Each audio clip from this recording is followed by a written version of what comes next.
പൗലോസ്ലീഹ ഗലാത്യക്കാർക്ക് എഴുതിയ ലേഖനം 4-ാം അധ്യായം 12 മുതൽ 20 വരെയുള്ള വാക്യങ്ങൾ.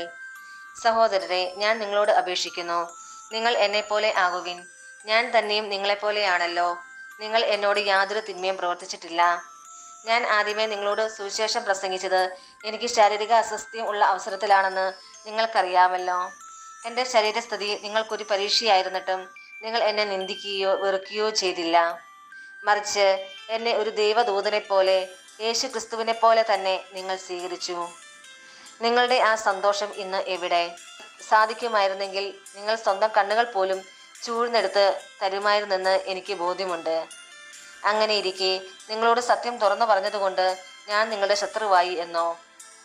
അവർ നിങ്ങളിൽ താല്പര്യം കാണിക്കുന്നത് സദുദ്ദേശത്തോടെയല്ല, മറിച്ച് നിങ്ങൾ അവരിൽ താല്പര്യം കാണിക്കേണ്ടതിന് നിങ്ങളെ ഒറ്റപ്പെടുത്തുകയാണ് അവരുടെ ലക്ഷ്യം. നല്ല കാര്യത്തിൽ താല്പര്യം കാണിക്കുന്നത് ഞാൻ നിങ്ങളോടൊത്ത് ഉണ്ടായിരിക്കുമ്പോൾ മാത്രമല്ല, എല്ലായ്പ്പോഴും നല്ലത് തന്നെ.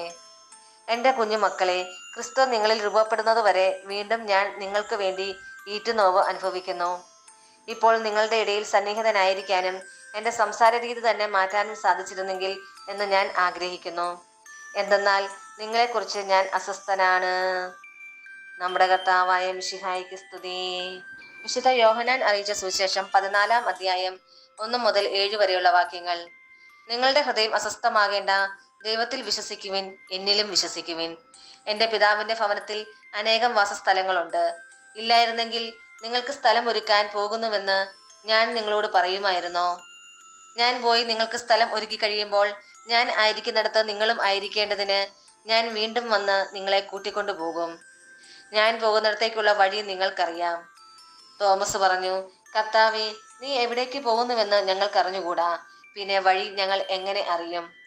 യേശു പറഞ്ഞു, വഴിയും സത്യവും ജീവനും ഞാനാണ്. എന്നിലൂടെയല്ലാതെ ആരും പിതാവിന്റെ അടുക്കലേക്ക് വരുന്നില്ല.